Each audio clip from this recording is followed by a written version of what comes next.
Oui, tu le sais, ton cœur s'est trop baladé, ton cœur s'est trop éparpillé. Ah ouais, reviens à Jésus. Tu t'es trop baladé dans ton cœur, trop baladé dans le fait de t'accrocher aux autres personnes. Tu sais, la parole de Dieu dit, maudit soit l'homme qui se confie en l'homme. C'est pas, tu vas forcément aller raconter, confesser tes péchés à quelqu'un, mais maudit soit l'homme qui met toute sa confiance, qui met toute son espérance en l'humain. Maudit soit l'homme qui balade son cœur d'humain en humain, de circonstance en circonstance. Lorsque ton cœur se balade autant, la malédiction vient. La malédiction, c'est l'amertume, la frustration, la jalousie, la déception, la dépression, parce que tu t'es confié en un humain, parce que tu as mis toute ta confiance en un humain.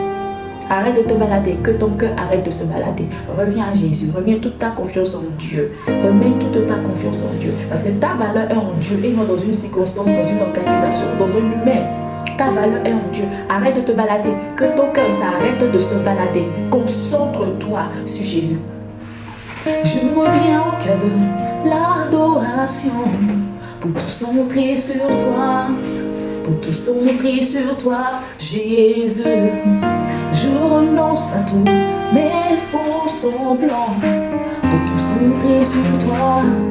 Pour tout centrer sur toi, Jésus. Il est l'essentiel. N'oublie jamais que Jésus-Christ est l'essentiel. N'oublie jamais, c'est Dieu l'essentiel dans ta vie.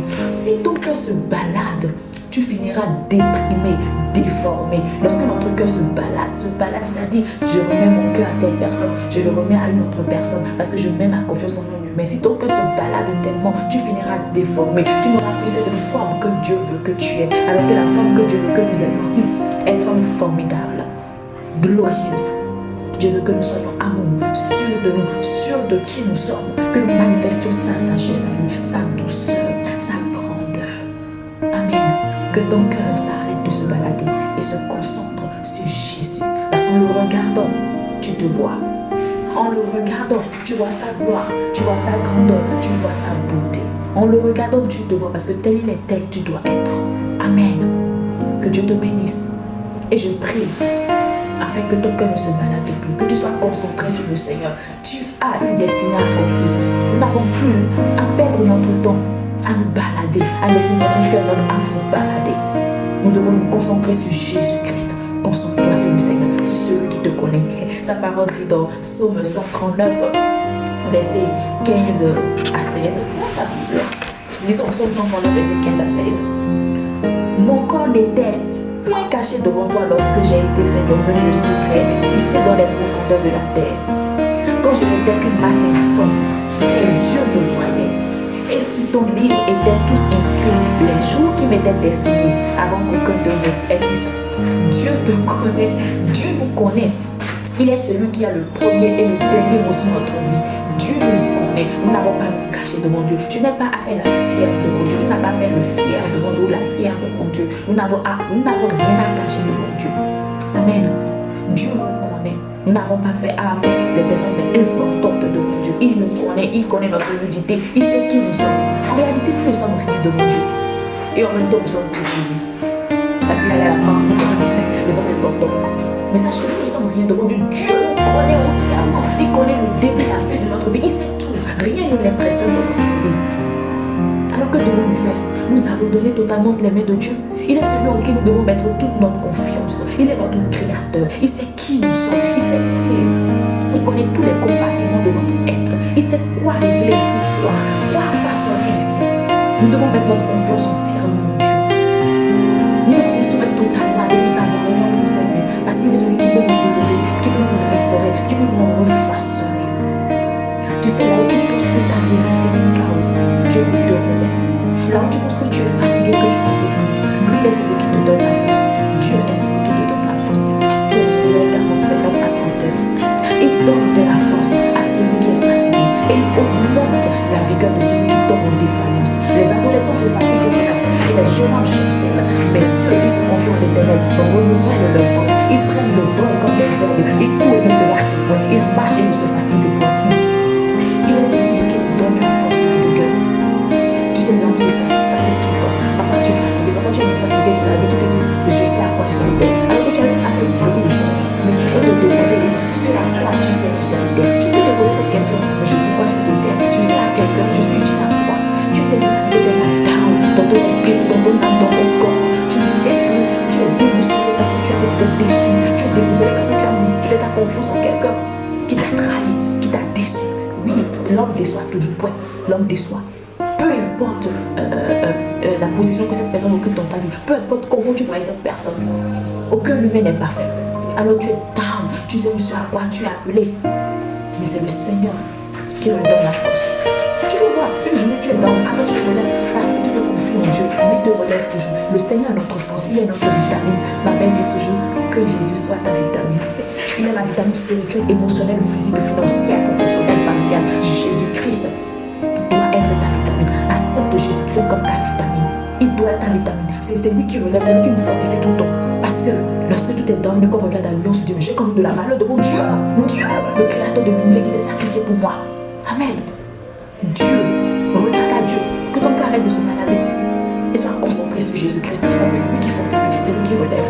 Je suivais hier une prédication du pasteur Marcelo Tounassi que j'affectionne beaucoup. Et que j'admire bien. Il a dit ceci, je vais te lire. Je retranscris souvent les cultes, mais je n'ai pas tout retranscrit, j'ai juste écrit quelques parties qui m'ont touché. Il a dit ceci. Écoute bien. Écoute. La connaissance du plan de Dieu guérit les blessures intérieures. La connaissance du plan de Dieu guérit les blessures intérieures. Oh, lorsque tu connais le plan de Dieu pour toi, tu ne jalouses plus l'autre. Tu ne te vois plus en arrière. Tu ne te vois plus comme quelqu'un qui a été délaissé ou que les autres ont devancé.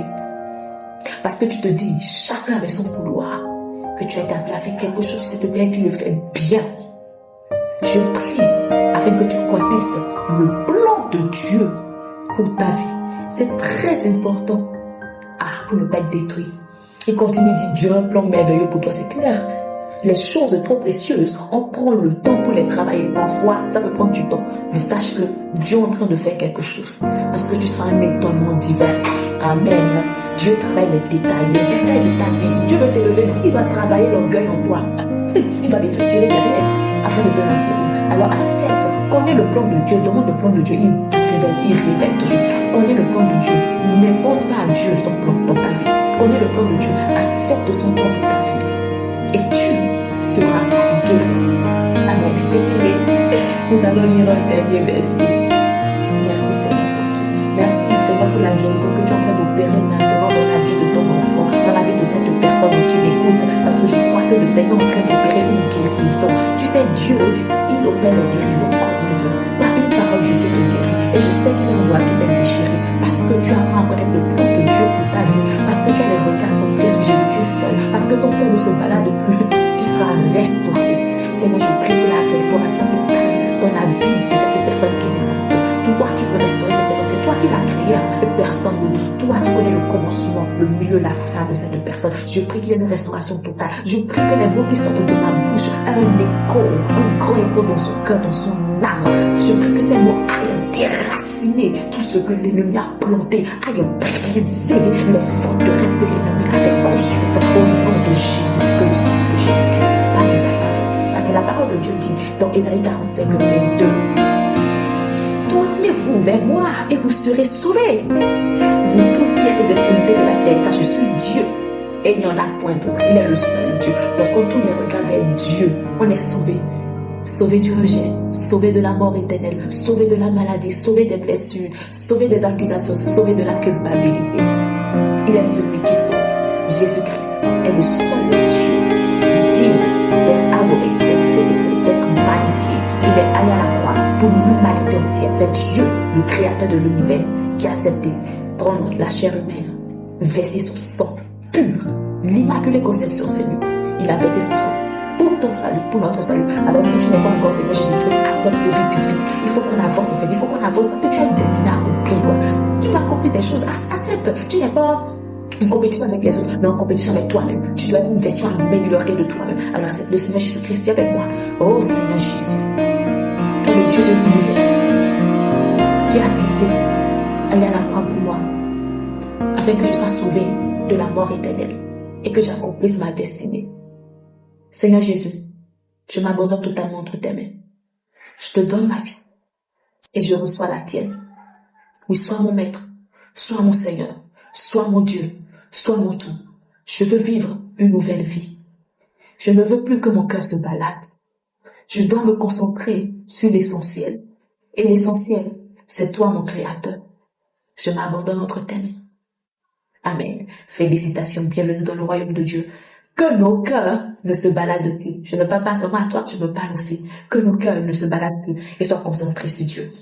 Et que nous apprenions à connaître le plan de Dieu pour notre vie. Pas lui imposer notre plan, mais connaître son plan. Afin d'être guéri de la jalousie, de l'hypocrisie, du rejet, de la culpabilité, de la dépression, de toutes ces choses. Connais le plan de Dieu pour ta vie. Sois béni. Bye. Dieu t'aime. Dieu t'aime et il a un plan pour toi. Il compte sur toi. Tu as de la valeur. Bye.